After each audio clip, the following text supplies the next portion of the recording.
Welcome home.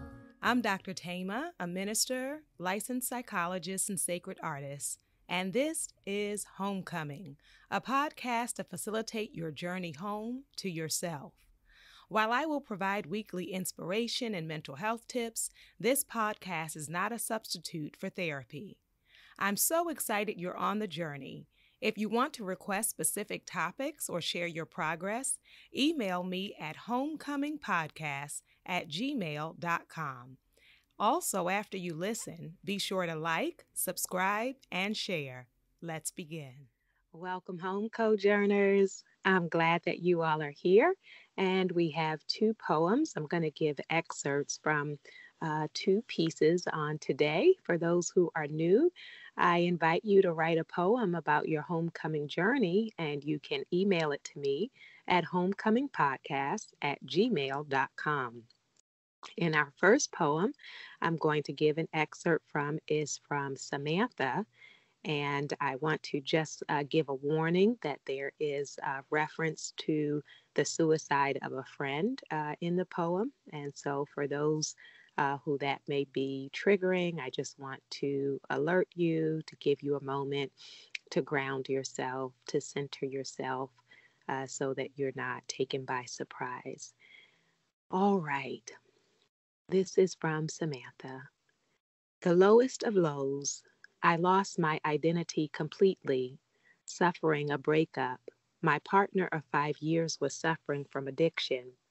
Alcohol won, and I found myself alone, starting over.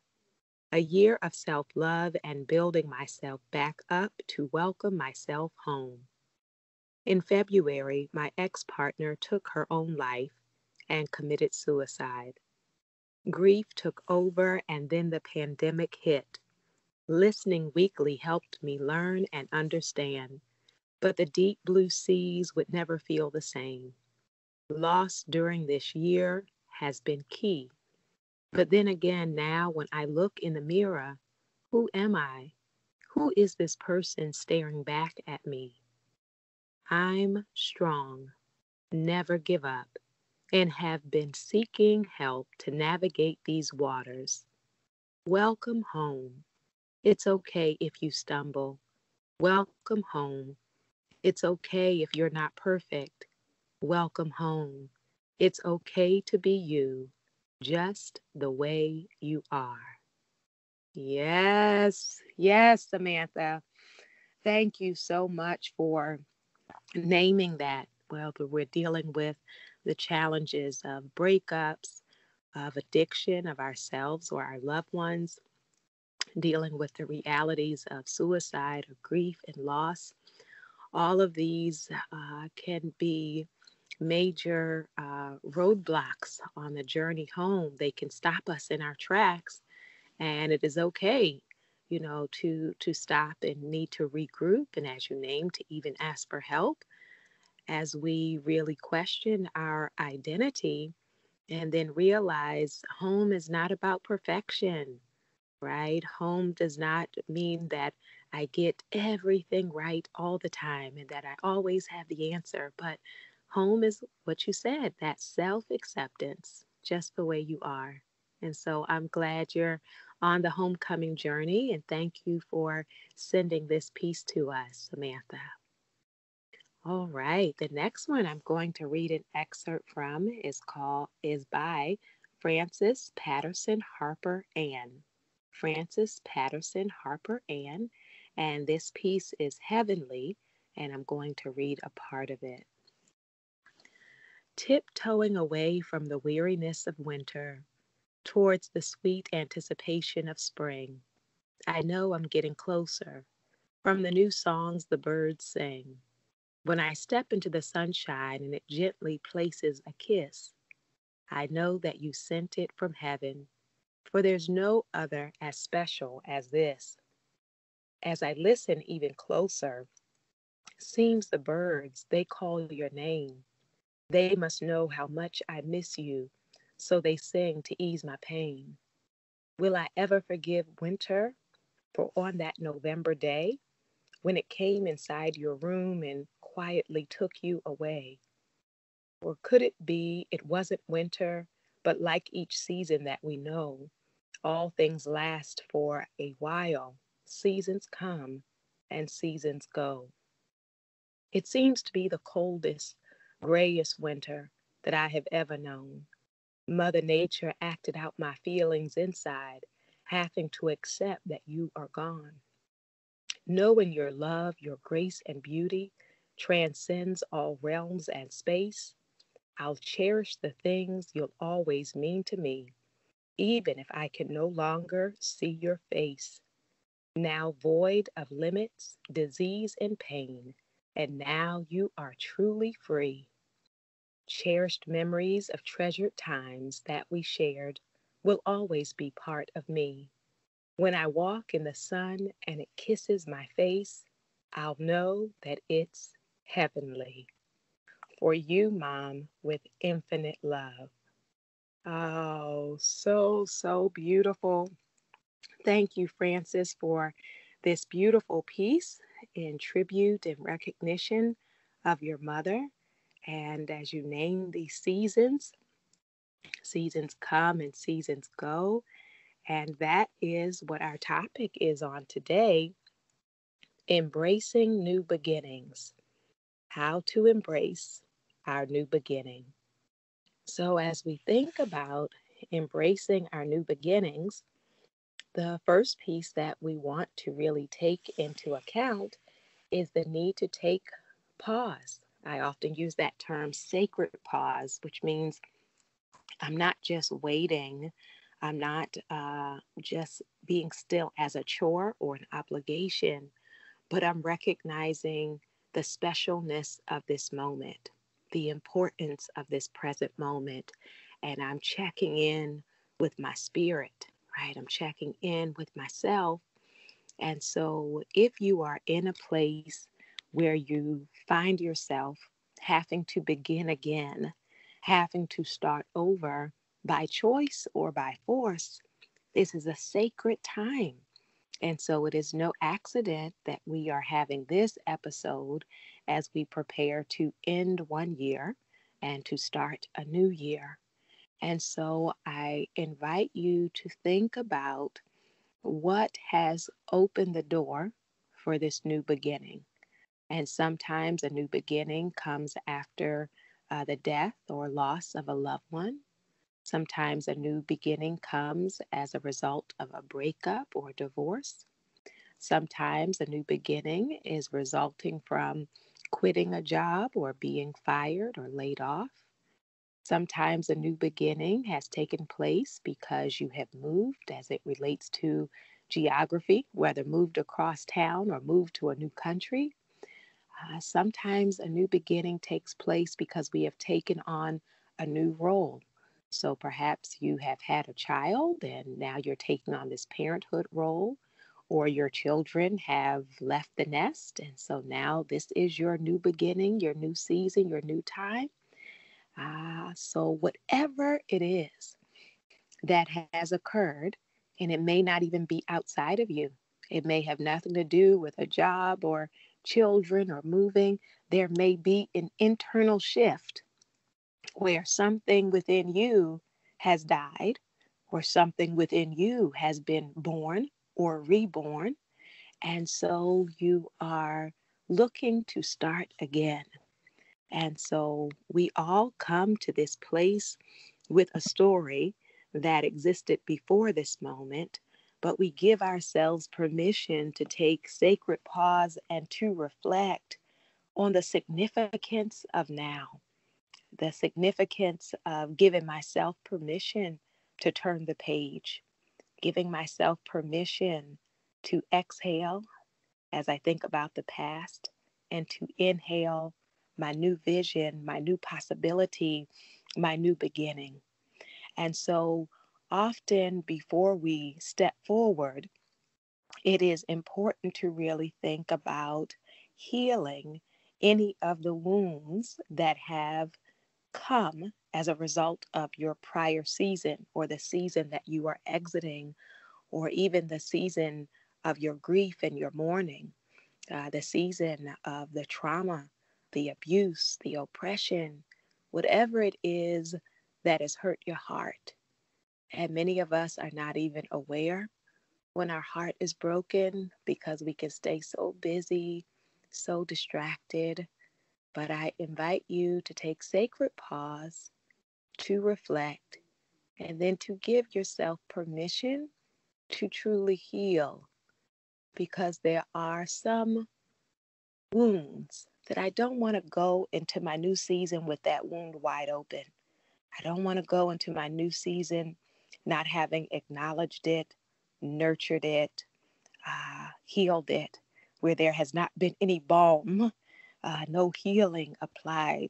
So I want to really be mindful of this healing of my yesterday so that I can walk into my today and into my tomorrow. And so let us think about the ending as you prepare to enter your new beginning. I want to learn the lessons from the ending. I want to see myself in that ending. I want to recognize the patterns or cycles that were a part of my yesterday. I want to see the glory, the appreciation, and gratitude of my yesterday as I consider what I am taking into my present and what I am leaving behind. And so, along with healing, this is also a good time for shedding, for decluttering, not only your physical space, but your heart, your mind, your body, your spirit. There are some weights that we have been carrying from our last season. And so, for me to soar into my new season, some things cannot go with me. And so, this is a clearing out time.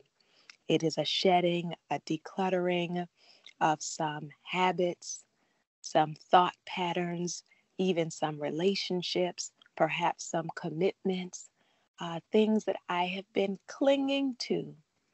Sometimes clinging to crumbs can keep you from being available for the feast.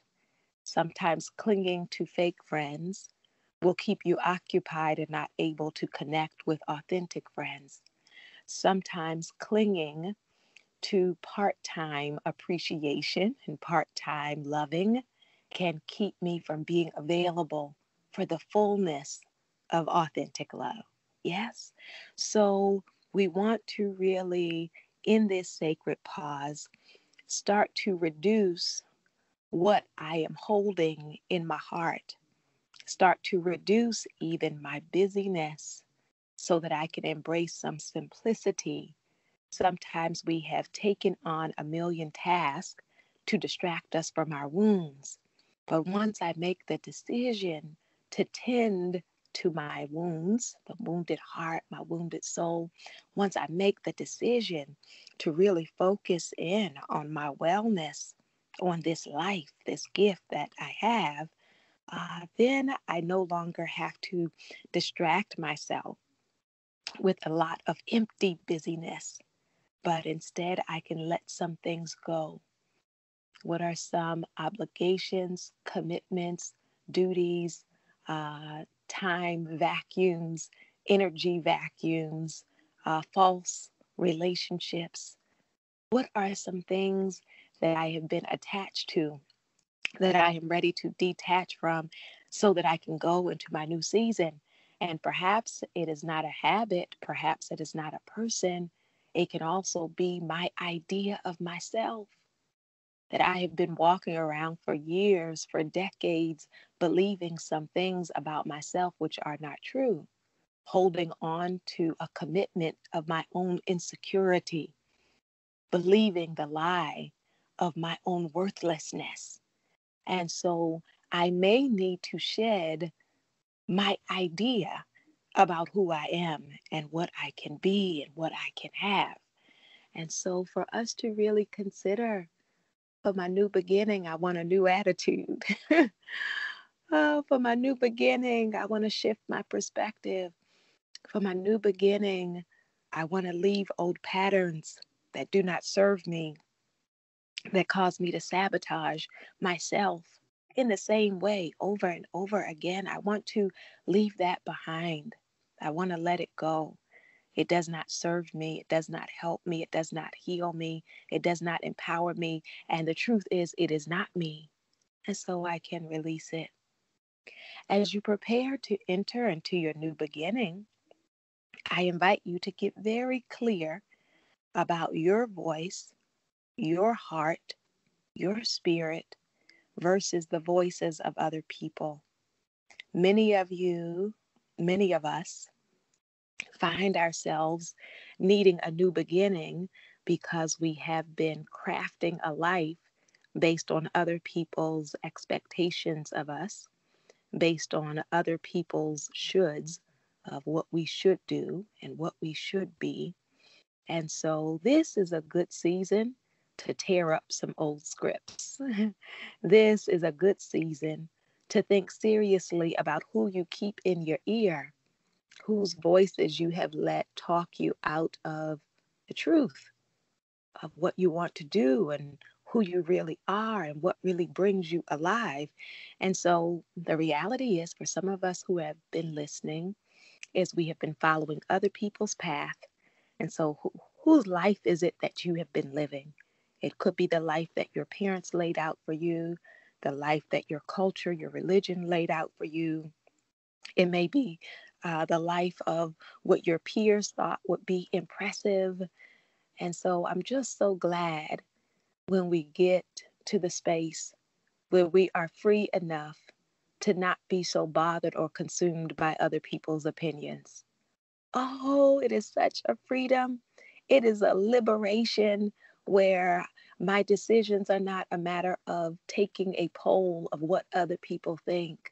But when I get free enough to do the thing that is alive in me, when I get free enough to fully occupy the fullness of who I am, right? And what I am doing here, not so hungry or desperate for approval or permission, right? If you were not waiting for permission or approval and you could just be, ah, perhaps, perhaps this is the new beginning that is the authentic life, not the false life, not the public relations life, not the who will I impress life, not chasing after the appearance of success life, but to really embrace who I am authentically.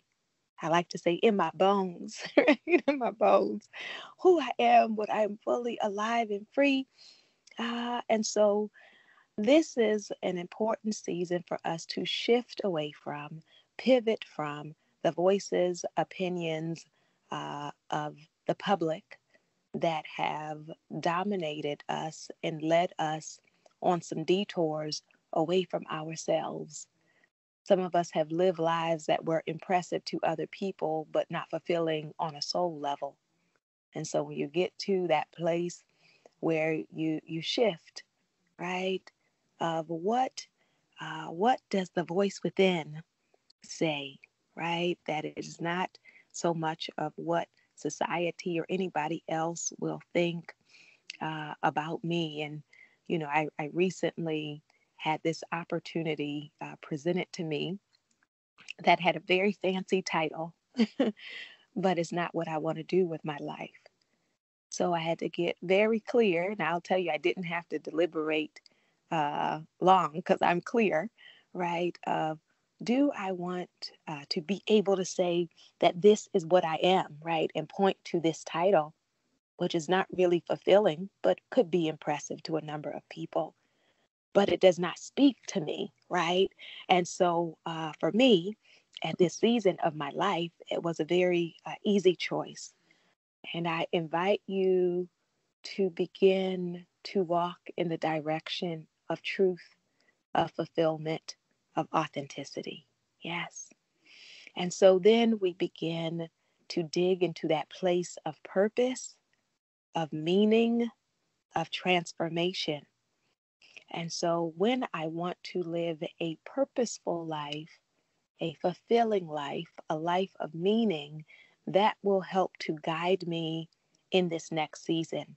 That I am stepping off of the treadmill, stepping off of the merry-go-round, and now I am on the path of purpose, right? I am on the path of generativity, right? What I generate with my life, right? What I want to pass down with my life, what I want to share, the ways I want to grow, to teach, to mentor, to give, to pour from a full cup. Yes. And so let us really consider what is the meaning of this next season, right? If we think about time as sacred, and so this next chapter of my life, it is not wasted time. This is significant time. And so, what do I want to do with this gift of time that I have that not everyone has been granted, right? For some people, time was up, but we are here. And so, how do I want to occupy this time, this space, this place in human history, in the history of my life, my narrative? What is the story that I am telling with the pages, which are the days of my life, right? And so, as we think about purpose and meaning in this new beginning, we can also become very spiritually grounded. And that really is just about clarifying for yourself your values of what is really important. You know, what is it that I am spending so much time and energy chasing, right? What is it that I have put on the top of my list? And so our spirituality or our values can give us clarity about our priorities, about the simplicity of life, what is really important. If time, energy, resource is finite in some ways, right, in this moment, then what do I want to do with the time I have in this moment, with the resources I have in this moment, with the energy I have in this moment? Right? It's a big question. It's a big question. And sometimes we can point to all the things we have to do. And I just invite you to take inventory, to assess, to look again that perhaps some of the things we have put in the have to category are actually choices. Maybe, right? Maybe some of the things. So I don't know your life, so I'm not saying everything, but there may be some things that you are believing you have to do and have to do them this way and have to do them at this time. And just perhaps, could you just imagine, are there any other options? Are there any other choices? Are there any other ways I can map out my life? Is there any way in which I can choose to not be stuck? Right? There are some things I know that are beyond our decision making, but there is a reality of some agency, some sense of empowerment that you have. And so, whatever that looks like for you, to really connect with your spirit, to look again at the map of your life and figure out what are the things that are truly unmovable. What are the things that are truly my priorities? What are the things that are truly my calling, right? This is what I am here for. And then what are some things that are optional that maybe if I get to it, that could be interesting? Or actually, no, I want to remove that from the map of my life. That was a part of my past, but it does not go into my present. And so, as we begin to think about our values, our spirituality, our priorities, then we begin to move with intention on purpose, that I am not just blowing in the wind. It is not just a matter of whatever people request of me today, pulling me in all different directions. No, I become intentional right? Once I'm clear about my priorities, my value, my calling, right? Then I will line up my life with that. And so let's get intentional. Let's come out of being pulled in a million different directions and just doing whatever based on how the wind blows, right? And I mean that not only professionally, I mean that spiritually, I mean that relationship wise. If you're not clear about who you are, then anybody who comes along and gives you a compliment, the next thing you know, you'll be walking in that direction, right? If you're not clear about who you are, if you're not grounded in it, anybody who, proposes that you become a part of something, even if it doesn't resonate with you just because you were invited, then you think you need to be there. But when I am operating with intention, and with clarity, then my yes can be yes and my no can be no. And if I am not sure, I can say, I need to get back to you. I'm not sure. And I will go back to my sacred pause so that I can check in with myself, because this next chapter, this next season of my life is going to be on purpose, right? That I don't want to just land places and say, oh my goodness, how did I end up here, right? I don't want to land places any longer, right? And just say, oh, this drove me here or that person drove me here. But no, no, no. I am moving with intention, right? I am living with intention.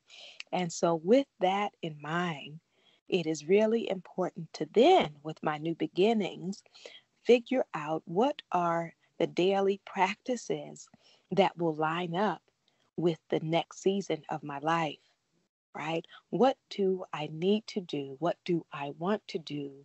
Because sometimes we get this grand picture of, okay, I want my next season to be fabulous. But then in therapy, I would say to you, what does that look like? How will you know when your life is fabulous, right? And some people just say, I don't know, I just want it to be great. Well, it's wonderful that you want it to be great. It's wonderful that you want it to be fabulous, but we will not know if we have gotten there if you don't have a sense of what that is, right? And so for us to then really drill down to say, what does that look like? If this is the direction in which I want to go, what do I need to do when I wake up in the morning that will affirm, that will align, that will reflect my priorities and my values? What do I need to do with my time during the day and what I give my time to during the day? If this is what is really important to me, then why is it that so much of my time is on this, right? So we begin to have our daily practices, our daily habits that will walk us in the direction of our new beginning. And then I want to name one last one, which is getting actually two more. One is having a point of reference. And so this may be someone who inspires you, someone who motivates you, someone who does something similar to what it is you would like to do. And it may be that you know the person personally. I have a wonderful mentor in psychology named Dr. Jessica Henderson Daniel, and she was the first Black female president of the American Psychological Association. And she was just is a wonderful role model for me.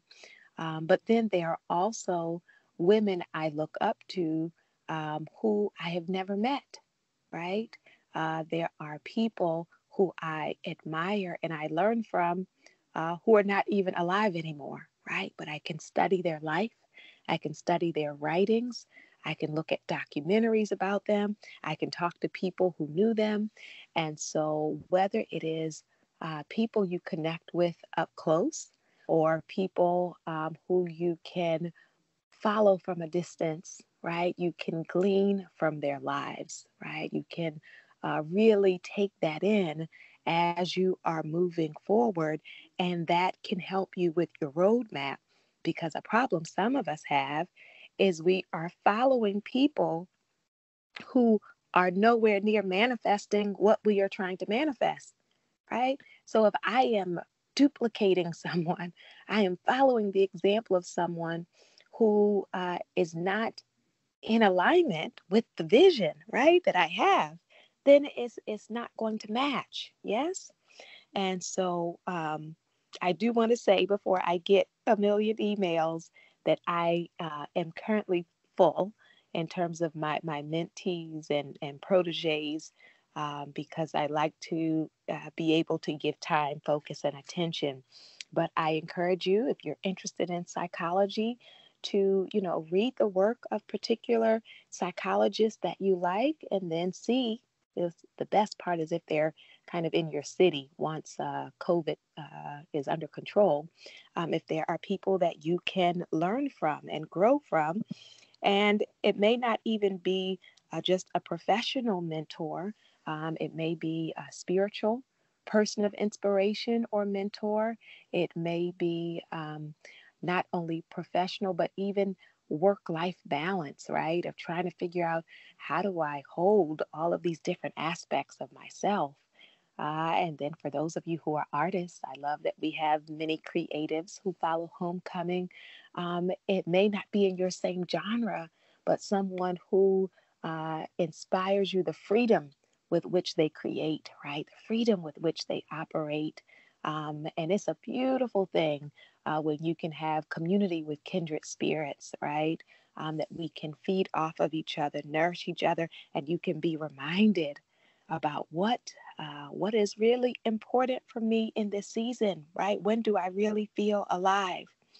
And the very last thing I will say about your new beginning is to really be prepared for, as our poet shared on today, that it will not be perfect, that we will not be perfect, that there will be stumbles, detours. There are times when we get off track. And the key is in those moments to not beat ourselves up, to not surrender. If you find that you have retreated to your old life, right? If you find that you have retreated to that old pattern, then we can begin again. We can begin again, right? That Genesis, new beginning.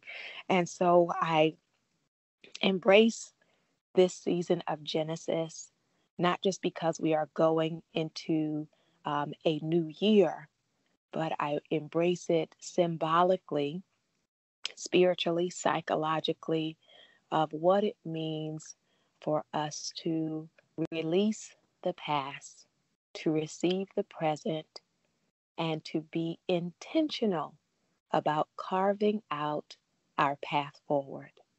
I'm excited about what we are and what we shall be. I'm excited about that. And so I invite your soul to tell your heart, mind, body, and spirit, welcome home.